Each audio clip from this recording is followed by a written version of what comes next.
বুধবার সকালে হংকং ও চীনে আঘাত হানে চলতি বছরের সবচেয়ে শক্তিশালী টাইফুন রাগাসা। এর প্রভাবে শুরু হয়েছে ভারী বৃষ্টিপাত ও প্রবল বাতাস। হংকংয়ে পূর্ণ শক্তিতে রাগাসা আঘাত হানায় ঘরে অবস্থান করছে সাধারণ মানুষ। বন্ধ রয়েছে শিক্ষা প্রতিষ্ঠান, খোলেনি দোকানপাটও, বাতিল করা হয়েছে 700-র বেশি ফ্লাইট চলাচল। এছাড়া রাগাসার প্রভাবে হংকংয়ের ল্যান্টাও দ্বীপের উপকূল এলাকায় তীব্র ঢেউ আছড়ে পড়েছে। নাগরিকদের ঘরে থাকার নির্দেশ দিয়েছে হংকং কর্তৃপক্ষ। রাগাসার আঘাতে স্থবির চীনের প্রযুক্তি নগরী সেনজেনও। প্রবল বাতাস ও টানা বৃষ্টিতে ভেঙে পড়েছে অনেক গাছপালা। নগরবাসীকে ঘরে থাকার নির্দেশ দিয়েছে সেনজেন কর্তৃপক্ষ।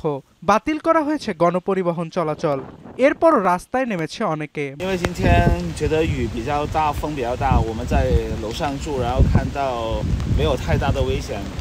রাগাসার আঘাতে মুখ থুবড়ে পড়েছে ম্যাকাওয়ের ট্যুরিস্ট হটস্পট সেনাডো স্কোয়ার। পর্যটক শূন্য হয়ে পড়েছে স্থানটি। বুধবার সকাল থেকে ম্যাকাওয়ে জারি রয়েছে 10 নং সতর্কতা সংকেত।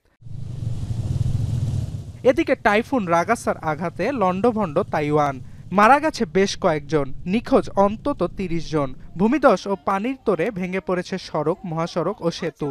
বন্যার কবলে তাইওয়ানের বৃহত্তম অঞ্চল হুলিয়েন। এর আগে সোমবার ফিলিপিন্সের উত্তর অংশে ব্যাপক তাণ্ডব চালায় টাইফুন রাগাসা। এতে প্রাণ হারিয়েছে 3 জন, এখনও নিখোঁজ অনেকে। অর্ণব প্রসাদ, এখন বিশ্ব।